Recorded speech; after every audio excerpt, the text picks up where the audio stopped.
দালালের মাজারে।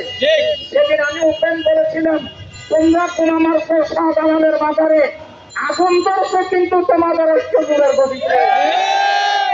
আপনারা বুঝতে পারছেন না আপনারা কোথায় হাত দিচ্ছেন।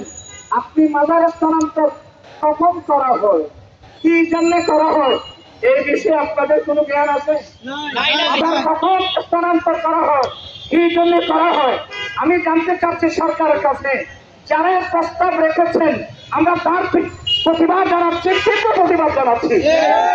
কোন মাজারকে স্থানান্তর করা যাবে না। আমি বলবো কি, মাজার আগে না হাইকোর্ট আগে? বলির নামে হাইকোর্ট, সুপ্রিম কোর্ট, হাইকোর্টের নাম কোথা বিশ্বের মধ্যে ছড়িয়ে পড়েছে। ভাইয়ের আমার, যদি স্থানান্তর করতে হয় আপনি মাজার মসজিদ না, প্রয়োজনে হাইকোর্টকে স্থানান্তর। বাংলাদেশে আল্লাহর রহমতের জায়গার কোনো কি নেই, অভাব নাই। আরেকটা কথা বলে আমার